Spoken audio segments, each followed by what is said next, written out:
पहले का जीवन आज के मुकाबले में काफ़ी ज़्यादा धीमा था। हमारे पास आने जाने के साधन नहीं थे, किसी भी प्रकार की कोई सुविधा उपलब्ध नहीं थी। लेकिन आज हमारे पास कार है, बाइक है, एरोप्लेन है, इतने सारी टेक्नोलॉजीज़ हैं, मोबाइल हैं, इंटरनेट की दुनिया है जिसके माध्यम से हम पल भर में पूरी दुनिया से जुड़ सकते हैं। लेकिन फिर भी आज की इस पीढ़ी को समय की कमी क्यों महसूस होती है? जबकि देखा जाए तो आपके पास भी ठीक उतना ही समय है जितना बुद्ध के पास था, जितना महात्मा गांधी के पास था, जितना अभी वर्तमान में पीएम मोदी के पास है, अंबानी के पास है, रतन टाटा के पास है। फिर ऐसा क्या फर्क आ जाता है कि वो सफल हो गए और हम नहीं? अभी मैं अगर आपके अकाउंट में 24 लाख रुपए डालूं और बोलूं हर रोज आपको 24 लाख रुपए मिलेंगे, लेकिन एक शर्त है, इसको आपको खर्च करना पड़ेगा एक ही दिन में, अगले दिन में वो लैप्स हो जाएगा। आप उस 24 लाख रुपए का भरपूर उपयोग करोगे, एक एक रुपए का इन्वेस्टमेंट कर दोगे, एक एक रुपए खर्च कर दोगे, कुछ भी नहीं बचाओगे। क्यों? क्योंकि वो पैसा है। लेकिन जब बात आती है समय की, तो आप उस 24 घंटे का वैल्यू नहीं करते और यहीं पे फर्क आ जाता है। हमें लगता है कि साल भर में हमको 365 दिन मिलते हैं, लेकिन इस धोखे में कभी मत रहिएगा। 365 दिन सिर्फ और सिर्फ कैलेंडर के हिसाब से है। वास्तव में देखा जाए तो आपके पास ठीक उतने ही दिन होते हैं जिन दिनों का आप उपयोग करते हैं। अगर साल भर में मैं 365 दिन में अगर मैं सिर्फ 10 दिन का उपयोग करूं, 10 दिन बस प्रोडक्टिव काम करूं, 10 दिन बस ऐसा काम करूं जिसमें मेरे जीवन में कुछ परिवर्तन आए, तो मेरे पास उस एक साल में 365 दिन नहीं, मात्र 10 दिन थे, समझ लो। नमस्कार, स्वागत है आपका योगेंद्र ऑनलाइन क्लासेस में। और आज के इस वीडियो में हम लोग टाइम मैनेजमेंट के बारे में बात करेंगे, जो कि स्टूडेंट्स के लिए भी काफ़ी हेल्पफुल रहेगा। और इन सब टेक्निक्स के माध्यम से आप जीवन के किसी भी मोड़ पर सफलता प्राप्त कर सकते हैं। तो चलिए शुरुआत करते हैं इस वीडियो को। नमस्कार, जय जोहार। क्या आप भी गवर्नमेंट एग्जाम्स की तैयारी करना चाहते हैं? क्या आप भी मेमोरी टेक्निक्स और ट्रिक्स के जरिए बहुत ही कम समय में स्मार्ट स्टडी करना चाहते हैं? क्या आप चाहते हैं कि सीजी व्यापम टॉपर आपको पढ़ाए?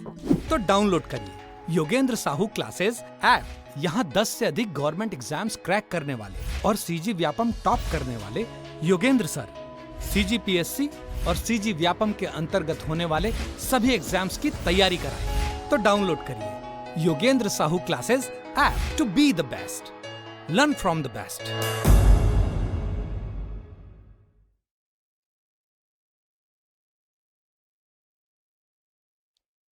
चलिए, टाइम मैनेजमेंट। सबसे पहले इस वीडियो में क्या क्या सीखने को मिलेगा, क्या क्या देखेंगे, इन सारे मुद्दों पर चर्चा करेंगे। प्राथमिकता देना सीखेंगे, प्रायोरिटाइजेशन। हमको अपने काम को प्रायोरिटी देना सीखना होगा। सबसे बड़ी चूक तो यहीं पे हो जाती है इंसानों से, कि हम अपने काम को प्राथमिकता नहीं दे पाते, गैर जरूरी चीज़ों को पहले करते हैं और जरूरी चीज़ों को बाद में करते हैं या कर ही नहीं पाते। दूसरा, गोल सेटिंग। जब तक ये नहीं होता, अगर अभी वर्तमान में जितने बच्चे गवर्नमेंट जॉब की तैयारी कर रहे हैं और छत्तीसगढ़ से कोई है तो इस बात को कनेक्ट कर पाएंगे। अभी कई बच्चे हॉस्टल उड़ान की तैयारी कर रहे थे, एडीओ की सुगबुगाहट हुई तो एडीओ के प्रति उनका प्यार जाग गया। फिर कोई लोग प्रयोगशाला परिचारक की तैयारी कर रहे हैं, थोड़े दिन में पीएससी का नोटिफिकेशन आएगा, कुछ लोग उसमें डूब जाएंगे। बटे हुए, प्रॉपर एक कॉमन गोल है ही नहीं। प्लानिंग कैसे किया जाता है? डेलीगेशन। डेलीगेशन मतलब अपने काम को किसी दूसरे को सौंपना। वो भी चीज़ें देखेंगे, सीखेंगे। और अवॉइड प्रोक्रेस्टिनेशन, ये जो ख्याली पुलाव पकाने का इंसानी आदत है, उसको भी हमको हटाना है। ये सारी बातों पर चर्चा करेंगे और ऑटोमेटिक सीख जाओगे आप। फिलहाल बात करते हैं टेक्निक्स पर, और सबसे इंपॉर्टेंट है ये स्लाइड देखिएगा, techniques and strategies for time management. Time management के लिए क्या क्या टेक्निक है और क्या क्या स्ट्रेटेजी है। मैंने जो अपने जीवन में फॉलो किया है, ये सारी प्रैक्टिकल मेथड है जो कई सारी किताबों से, कई सारे गुरुओं से सीखा है मैंने, और इसी को मैं आपको बता रहा हूं। और वाकई में अगर जीवन में इसका आप उपयोग करते हैं तो सफलता आपके कदम चूमेगी। सबसे पहला, द आइजनहोवर मैट्रिक्स। द आइजनहोवर मैट्रिक्स, ये मैट्रिक्स क्या करता है? ये 4 क्वाड्रेंट में आपके 24 घंटे को बांटता है। ये 4 क्वाड्रेंट है, फर्स्ट, सेकंड, थर्ड और फोर्थ। पहला क्वाड्रेंट क्या है? पहला हिस्सा अर्जेंट एंड इंपॉर्टेंट। ये आप अपनी पढ़ाई में भी उपयोग लाइएगा। अगर कोई बिजनेसमैन है तो अपने बिजनेस को रिलेट करके देखिएगा, कोई पढ़ाई करने वाले व्यक्ति है, स्टूडेंट है, तो पढ़ाई से रिलेट कर सकते हो आप। पहले क्वाड्रेंट में वो काम आते हैं जो बहुत ही ज्यादा अर्जेंट है, तत्काल किया जाना चाहिए और बहुत ही ज्यादा महत्वपूर्ण है, अर्जेंट भी है और इंपॉर्टेंट भी है।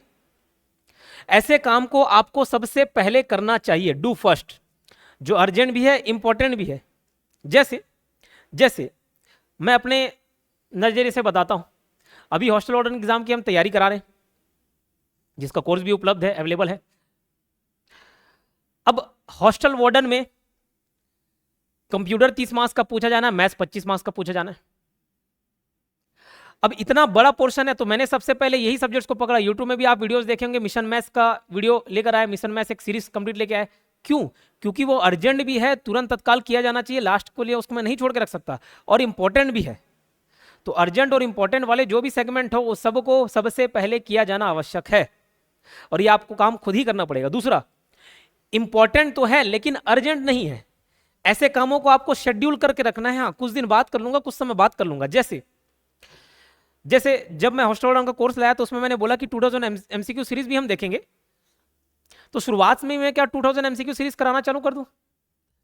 नहीं, पहले मेरे लिए क्या जरूरी है? पहले मेरे लिए थ्योरी जरूरी है। एमसीक्यू को मैं अभी स्टार्ट किया हूं और खत्म होने वाला है, बट अगर कुछ समय पहले देखें तो एमसीक्यू इंपॉर्टेंट तो था, जरूरी तो था, लेकिन तुरंत तत्काल करना जरूरी नहीं था। तो इंपॉर्टेंट तो था लेकिन अर्जेंट नहीं था। तो ऐसे काम को हम शेड्यूल कर सकते हैं। अभी हॉस्टल वार्डन की बात करूं, 100 मार्क्स के पेपर है, मैथ्स 25 है, कंप्यूटर 30 है, बाल मनोविज्ञान 10 है, ये 55-65 मार्क्स के तो यही हो गया। 65 मार्क्स का यही 3 सब्जेक्ट है। ये अर्जेंट है, इंपॉर्टेंट है, तुरंत किया जाना चाहिए। लेकिन इसका ये मतलब नहीं कि इंग्लिश इंपॉर्टेंट नहीं है, इंग्लिश भी इंपॉर्टेंट होगा।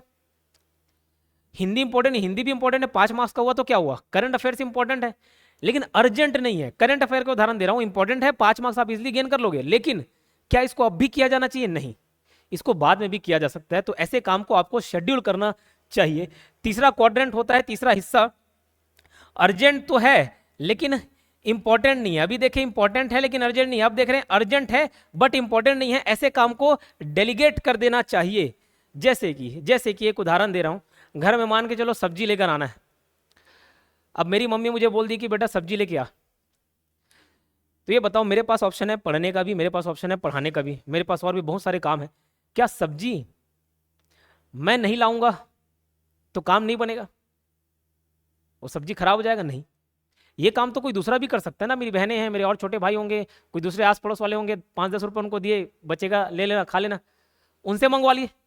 तो ऐसा काम जो कि अर्जेंट तो है, भैया मम्मी बोली तो अर्जेंट ही हो गया, लेकिन हमारे दृष्टि से, हमारे नजरिए से वो इंपॉर्टेंट नहीं है। ऐसे काम को आपको डेलीगेट करना सीखना होगा। हर काम आप करते रहोगे तो कर नहीं पाओगे। ठीक, अर्जेंट है लेकिन इंपॉर्टेंट नहीं है। जैसे यही स्लाइड बनाना है, अब इसी को मैं टाइप करते रहूं, अर्जेंट तो था, आपको वीडियो देना है तो अर्जेंट तो है, लेकिन मेरे लिए ये काम करना महत्वपूर्ण नहीं है। ये काम मैं ही करूं ये जरूरी नहीं है। हाँ, वीडियो बनाना जरूरी है, वो मैं ही बनाऊंगा तो चलेगा, ठीक, लेकिन ये काम तो कोई टाइपिस्ट भी कर सकता है क्या? तो ऐसे काम को हमको डेलीगेट करना चाहिए, और उसका अंतर सिर्फ आप ही को मालूम होगा। ऐसा नहीं हर काम दूसरे को भेज दे रहे, शादी करना है, नहीं भाई, अर्जेंट है बट दूसरे को भेज देता हूँ, वो काम आपको खुद करना है। ठीक, हर काम डेलीगेट कर दे, नहीं भाई दोस्त तू चल दे, ऐसा नहीं। ठीक, तो कुछ काम आपको खुद करने, कुछ काम डेलीगेट करने। क्वाड्रेंट 4 की बात करते हैं, जो अर्जेंट भी नहीं है और जो इंपॉर्टेंट भी नहीं है। जब तक सफलता ना मिले ऐसे कामों को आपको एलिमिनेट करना चाहिए, जीवन से हटा देना चाहिए। अभी मेरे पास पढ़ाने के बहुत सारे शेड्यूल है, नोट्स बनाना है, सारी चीज़ों देखना है, यूट्यूब हैंडल करना है, पेड कोर्सेज वाले को देखना है, लाइव क्लास लेना है, ऑफलाइन क्लासेस लेने, इतने सारे काम हैं। इस बीच में मुझे कोई बोले कि यार चलो मूवी देख के आते हैं, नहीं हो पाएगा। ना तो वो अर्जेंट है ना इंपॉर्टेंट है। हाँ, मेरा मन थका हुआ, मेरे को कहीं घूमने जाना है तो बिल्कुल वो हो सकता है इंपॉर्टेंट हो जाए, क्योंकि वो मुझे एक रिफ्रेशमेंट देगा। लेकिन अभी मूवी जाना, कितने सारे ऐसे दोस्त होंगे जो बोलेंगे चल ना यार, मैं तो तू बुलाया था तो गया था।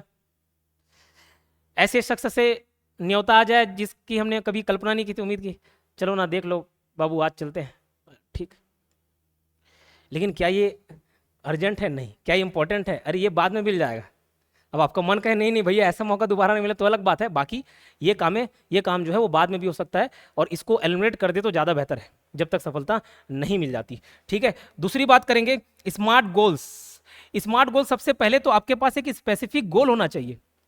अभी बात किया, दुनिया में 2 प्रकार के लोग हैं, एक सक्सेसफुल है, दूसरा डिस्ट्रैक्टेड है। अनसक्सेसफुल जैसे कोई नहीं है, ध्यान रखना, एक सक्सेसफुल है और एक डिस्ट्रैक्टेड है।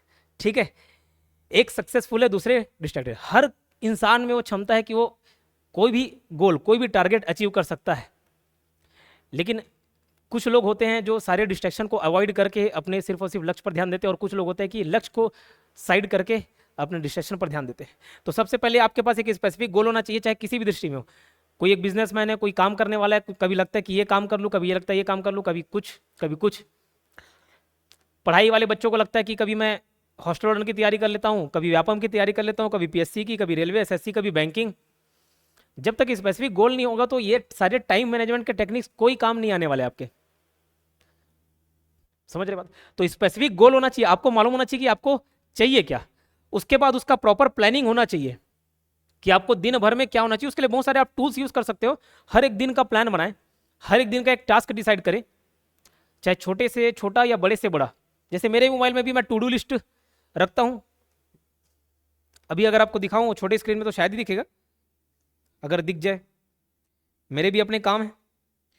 ये देखो 13 जून का टास्क, इतने सारे टास्क हैं आज के डेट के। ये सारे ईमेल का नोट्स बनाना है, सॉफ्टवेयर देना है, वीडियो अपलोड करना है, पेडागोजी वाला पार्ट पढ़ाना है, लाइव क्लासेस के लिए तैयारी करनी है, सारे टास्क है। सब लिखा हुआ, प्लानिंग होना चाहिए हर एक चीज, क्या क्या आपको करना है। ठीक, आगे देखते हैं पोमोडोरो टेक्निक। ये पढ़ने वाले बच्चों के लिए काफी लाभदायक होता है पोमोडोरो टेक्निक।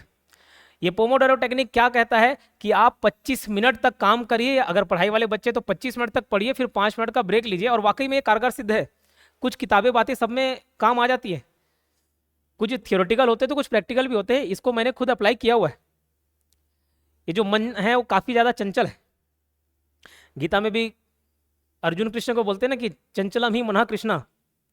कृष्णा, ये मन जो है इतना चंचल है। अर्जुन कृष्ण को बताते हैं कि मन को मैं कैसे नियंत्रित करूं, ये तो मुझे इतना चंचल लगता है। इसको तो मैं वायु से भी दुष्कर मानता हूं कि वायु को मैं एक प्रकार से कंट्रोल कर लूं, हवा को कंट्रोल कर लूं, लेकिन मन को कंट्रोल करना इतना मुश्किल है। ये मन काफी ज्यादा चंचल है, इसको हर बार कुछ नया चाहिए। एक ही प्रकार की मूवी देखोगे, बार बार वही मूवी, बोर हो जाओगे। कुछ नया चाहिए। एक ही सब्जेक्ट पढ़ोगे, थोड़ी देर में उसको कुछ नया चाहिए होता है। लेकिन बच्चे इस बात को ध्यान नहीं दे पाते। किसी लोग को लगता है कि सर 4-5 घंटा 6 घंटा बैठाया नहीं जाता। एक बार सही टेक्निक अपना के देखिए। आप 25 से 30 मिनट, 35 मिनट, 40 मिनट, उससे ज़्यादा नहीं, एक सब्जेक्ट को पढ़िए। जैसे ही लगता है कि अब मेरा मन थक गया, अब मैं एक्स्ट्रा और एफर्ट नहीं डाल सकता, तो पढ़ना बंद मत करिए। उस पर्टिकुलर सब्जेक्ट को रोक दीजिए, दूसरा सब्जेक्ट उठाइए। और यकीन नहीं मानोगे, मैं भी ऐसा ही करता हूँ। थोड़े काम के लिए, थोड़ी देर के लिए, मैं जब मेरा माइंड पूरा फ्रेश रहता है तो कोई कंटेंट जिन बच्चे को पढ़ाना है और मैं खुद पहली बार पढ़ रहा हूँ, उसको तैयारी कर लेता हूँ। जैसे ही मन थकता है, फिर कुछ ऐसी चीज़ों की तैयारी कर लेते हैं जो मुझे पहले से आती है। एक बार बस सरसरी निगाहों से देख लिए, फिर उसमें भी मन थक गया तो कुछ ऐसा काम कर लिया जिसमें बहुत ज़्यादा माइंड का इन्वॉल्वमेंट नहीं है। वीडियोस अपलोड कर दिए, ऐप को थोड़ा मैनेज कर दिया, कुछ बच्चों को रिप्लाई कर दिए। तो 25-30 मिनट की पढ़ाई कीजिए, 5-10 मिनट का ब्रेक लीजिए। और ऐसे 4 पोमोडोरोस के बाद थोड़ा लंबा ब्रेक ले सकते हो। ऐसे अगर आप पढ़ाई करेंगे ना तो 25 × 25 × 25, 25 × 4, 100 मिनट, 2 घंटे की पढ़ाई आप एक सीटिंग में कर सकते हैं। थोड़ा सा लंबा ब्रेक लेके फिर 2 घंटे, फिर 2 घंटे, 6-8 घंटे आप आराम से पढ़ाई कर सकते हैं। ये एबीसी एनालिसिस क्या है अगर देखा जाए? एबीसी एनालिसिस ये है कि आपको अपने काम को प्रायोरिटी देना होगा, डेली लिस्ट बनाना होगा कि सबसे पहले मेरे लिए क्या जरूरी है। सबसे पहले मेरे लिए है पढ़ाई जरूरी, उसके बाद है दिन में एक्सरसाइज करना जरूरी। ठीक, पढ़ाई जरूरी है, एक्सरसाइज जरूरी है। सी हो सकता है कि भैया मैं घर की भी जिम्मेदारी उठाते हूँ, तो थर्ड काम में हो सकता है घर का काम। ये प्रायोरिटी आपको सेट करना पड़ेगा और उसी प्रायोरिटी के हिसाब से आपको काम निपटाने होंगे। कि भाई एक्सरसाइज छूट जाए, पढ़ाई नहीं छूटना चाहिए। घर का काम छूट जाए, पढ़ाई नहीं छूटना चाहिए। बात करना छूट जाए, पढ़ाई नहीं छूटना चाहिए। ठीक, तो ये एबीसी एनालिसिस है। इसका एनालिसिस आपको खुद ही करना पड़ेगा। टाइम ब्लॉकिंग से तात्पर्य है कि आप एक ही काम को अनलिमिटेड समय के लिए नहीं दे सकते। आप देखना प्राइवेट सेक्टर में जितने भी काम होते हैं सब में एक डेडलाइन सेट होता है, मंथ एंड होता है। भाई 31 तारीख तक बैंकों को प्रेशर पड़ता है कि इतना फंड तुम जनरेट करके रखो। प्राइवेट सेक्टर में 31 मार्च तक ये सारे काम निपटा के रखो। अगर जीवन में डेडलाइन नहीं होता तो ध्यान रखिए कोई काम समय पे हो ही नहीं पाता।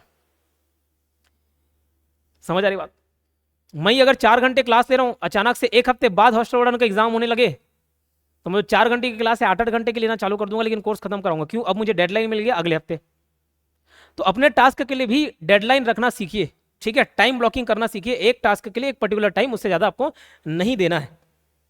समझे बात? 80-20 रूल, पेरेटो प्रिंसिपल, ये भी काफी ज्यादा है, इसके बारे में हम कभी और डीप में चर्चा कर सकते हैं। 80-20 रूल का अगर आप कमेंट बॉक्स में बताएंगे तो प्रैक्टिकल क्या यूज है और कैसे काम करता है, इस पर बात करेंगे, ठीक है, कमेंट बॉक्स में बस बताना। 80-20 प्रिंसिपल हर फील्ड में काम करता है। इसका यह मानना है, इस प्रिंसिपल का यह कहना है कि 80% लोग केवल 20% धन कमाते हैं और 20% लोग 80% धन कमाते हैं। 80% लोग आपके जीवन में मात्र 20% महत्व रखते हैं, 20% लोग 80% महत्व रखते हैं। 80% स्टाफ केवल और केवल 20% काम निपटाते हैं, लेकिन 20% स्टाफ पूरे 80% काम निपटा देते हैं। ठीक उसी प्रकार आप अपने हॉस्टल वार्डन का सिलेबस भी देख लेना। 80% टाइम आपको उन सब्जेक्ट्स को करने में लगेगा जो सिर्फ और सिर्फ आपको 20 मार्क्स दिलाएंगे, और 20% टाइम आपको उतना लगेगा जो आपको 80 मार्क्स दिला देंगे। यही है 80-20 प्रिंसिपल का रूल, जो कि कहता है कि 80% of results come from 20% of efforts. तो ये भी आपको प्रायोरिटी देना पड़ेगा। वैसे 20% की तलाश करनी पड़ेंगी। आपके जीवन में 20% लोग ही काम के हैं, बाकी सब फालतू हैं, जो आपके 80% प्रॉब्लम सॉल्व कर देंगे, और 80% खुद अपने आप में प्रॉब्लम है। ठीक, तो इसको ध्यान देना पड़ेगा। हर बार मैं रिपीट करता हूँ, हॉस्टल वार्डन से रिलेट करता हूँ, क्योंकि हॉस्टल वार्डन का एक दौर है, अभी सब बच्चे उसी की तैयारी कर रहे हैं, और हो सकता है 90% ऑडियंस हॉस्टल वार्डन वाले ही हो। कंप्यूटर हो गया, मैथ्स हो गया, ये सब करने में केवल 20% का समय लगेगा, बजाय हिस्ट्री के, ज्योग्राफी के, पॉलिटी के, इकोनॉमिक्स के। तो ये 20% जब आपको 80 मार्क्स दिला रहा है, अभी आखिरी एक हफ्ते पहले मैंने वीडियो डाला है, उसको देखिएगा। 80-20 की बात किया हूं मैं, 80-20, 80 मार्क्स और 20 मार्क्स, वही 80-20 प्रिंसिपल पर ही वो आधारित था। ठीक, focus on activities that yield the highest result, जो सबसे ज्यादा हाईएस्ट रिजल्ट लेके आए, उन्हीं कामों पर आप ध्यान दीजिए। Overcoming common time management challenges. अब देखिए, टाइम मैनेजमेंट की बात मैं भी कर रहा हूं, आप भी कर रहे हैं, बड़े बड़े सफल लोग कर रहे हैं, लेकिन क्या उतना आसान है? नहीं। उतना आसान होता तो हर कोई कर लेता। ठीक, जैसे कोई बच्चा पूछता है, सर ये एक छोटा सा गवर्नमेंट जॉब पाने के लिए क्या इतना मेहनत करना पड़ेगा? अगर इतना मेहनत नहीं करना पड़ता ना, तो हर कोई हॉस्टल वार्डन बन के बैठता। इतना मेहनत नहीं करना पड़ता, हर कोई डिप्टी कलेक्टर बन के बैठा रहता। इतना मेहनत नहीं करना होता तो हर कोई कलेक्टर बैठा होता। लेकिन है क्या? नहीं। तो चैलेंजेस तो है, और चैलेंजेस क्या क्या है उसको आपको ध्यान रखना पड़ेगा। सबसे पहला डिस्ट्रैक्शन, इसको अवॉइड करने होंगे। आप सब बड़े हो चुके हो, एडल्ट हो, और इस जवानी में क्या डिस्ट्रैक्शन होते हैं ये आपको भी मालूम है, बताने की जरूरत नहीं, मुझसे बेहतर आप जानते होंगे। ठीक, कमेंट बॉक्स में लिख के बताना आपके जीवन में क्या डिस्ट्रैक्शन है, जाने तो सही, खुल के बताना। ठीक है, क्या क्या डिस्ट्रैक्शन है, वो सारे डिस्ट्रैक्शन को आपको अवॉइड करना पड़ेगा। और ये सारे डिस्ट्रैक्शन मन की उपज होती है। ठीक, हो सकता है आपके मम्मी पापा बहुत बड़े हों, ज्यादा उम्र के हों, और वो बीमार रहते होंगे, और आपको उनकी सेवा करनी पड़ती है। डिस्ट्रैक्शन नहीं है, ये डिस्ट्रैक्शन नहीं, आपकी जिम्मेदारी है। डिस्ट्रैक्शन किसी और को जो बीमार नहीं है उसको समय दे रहे हो और बीमार हो रहे हो उसकी यादों में, वो डिस्ट्रैक्शन है। तो डिस्ट्रैक्शन मन की उपज है। प्रोक्रेस्टिनेशन, शेख चिल्ली जानते हो, इसकी बहुत पीछे कहानी बनती थी, ख्याली पुलाव पकाते रहता था। जो भी चीज प्रेजेंट में नहीं है उसके बारे में हम सोच रहे हो, प्रोक्रेस्टिनेशन है। फ्यूचर की कुछ भी घटनाओं के बारे में हम आज वर्तमान में सोच रहे हो, प्रोक्रेस्टिनेशन है। सर जॉब लगेगा कि नहीं लगेगा, प्रोक्रेस्टिनेशन है। जॉब लग गया तो 30-40 हज़ार रुपये मिलेगा, कुछ साल में पैसा जमा करके गाड़ी खरीद लूंगा, प्रॉपर्टी खरीद लूंगा, शादी कर लूंगा। वो सरकारी नौकरी वाले कमाल देखते हो ना, एक तरफ एकदम काला कलूटा इंसान और इधर चटगोरी वाली बीवी। कुछ लोग वही फोटो देख देख के मोटिवेट हो गए, ख्याली पुलाव पका रहे, ऐसा हो जाएगा, वैसा हो जाएगा, ऐसा नहीं हुआ तो कैसा हो जाएगा। तो ये ख्याली पुलाव पकाना बंद कीजिए। ठीक, भगवत गीता सीरीज में एक वीडियो डाला हूँ, अभी फिलहाल एक ही वीडियो है, उस वीडियो को जाके देखिएगा। कर्म पर मैंने बात की है। ठीक, रिजल्ट ओरिएंटेड ना हो के वर्क ओरिएंटेड होना है हमको, तो वीडियो जाके जरूर देखिएगा। तो प्रोक्रेस्टिनेशन को आपको टोटली बंद करना पड़ेगा। ठीक है, मल्टीटास्किंग। मल्टीटास्किंग, कुछ लोगों को लगता है कि खाते खाते हम दूसरा भी काम कर लिए, बहुत अच्छा काम कर रहे हैं, खाते खाते पढ़ लिए, खाते खाते मूवी देख लिए, खाते खाते लिख लिए, कोई नोट्स बना लिए, बहुत अच्छा काम कर रहे हैं, ऐसा लगता है। मल्टीटास्किंग होना फायदेमंद ना होके नुकसानदायक ज्यादा होता है। अगर जीवन में आप कुछ नहीं कर पा रहे हो, आपको कोई रास्ता नहीं दिख रहा है, आपको सारी चीज़ें डिफिकल्टीज नज़र आती, कठिन नज़र आता है? कुछ नहीं, बस एक काम करना, बैठ के ध्यान करना, 10-15 मिनट ध्यान करना, क्लैरिटी आता है माइंड में। और ये मैं अपने व्यक्तिगत अनुभव से बता रहा हूँ। जीवन के 3 साल मेरे बहुत बुरे गुजरे हैं, 2019 से 2022, बहुत ज़्यादा, इमेजिन नहीं कर सकते आप। बैठ के बस ध्यान करोगे, आगे का पूरा रास्ता साफ होते चले जाता है। और ध्यान नहीं कर पा रहे हो, इतना व्यस्त हो कि आपको 5-10 मिनट का भी समय नहीं मिल पा रहा है, तो ध्यान की वो पुरानी विधि को छोड़ो। आपका खाना ध्यान हो सकता है, आपका पढ़ना ध्यान हो सकता है, आपका खेलना ध्यान हो सकता है, आपका बात करना ध्यान हो सकता है, आपका चलना ध्यान हो सकता है। बस जो कार्य कर रहे हैं उसी कार्य पे अगर आपका ध्यान है तो वो काम ना होकर ध्यान हो जाता है। अगर मेरी वीडियो सुन रहे हैं और पूरा फुल अटेंशन के साथ आप सिर्फ मेरी वीडियो सुन रहे हैं, तो वो वीडियो देखना भी ध्यान है। खाना खाते खाते सारा ध्यान आपका निवाले पर है, कैसे चबा रहे हो, कैसे वो अंदर जा रहे हैं, तो वो खाना भी क्या हो जाता है, ध्यान हो जाता है, मेडिटेशन हो जाता है। आप गाड़ी चला रहे हो, बाइक चला रहे हो, सारी चीजें देखना अनकॉन्शियसली हो जाती है, मैकेनिकली होती है, कॉन्शियसली ना होकर मैकेनिकली हो जाता है। ऑटोमेटिक ब्रेक लग जाएगा, क्लच हो जाएगा। जहां पे आपको घर से कॉलेज तक पहुंचना है, कॉलेज पहुंच जाओगे, आपको ध्यान नहीं रहेगा कब कौन से मोड़ पर मुड़े, कब ब्रेक लगाए। लेकिन गाड़ी चलाते हुए भी अगर आप ध्यान दे सकते हैं एक एक मूवमेंट पर, हाथ के पैर के, तो वो गाड़ी चलाना भी ध्यान हो जाएगा। सिंपल टेक्निक है, अगर आप इसको फॉलो कर सकते हैं तो ठीक। Benefits of effective time management, जो जितने टेक्निक सीख रहे हैं, टाइम मैनेजमेंट अगर आपका अच्छा हो जाता है तो क्या बेनिफिट्स मिल सकते हैं, ये बताने की मुझे आवश्यकता नहीं है।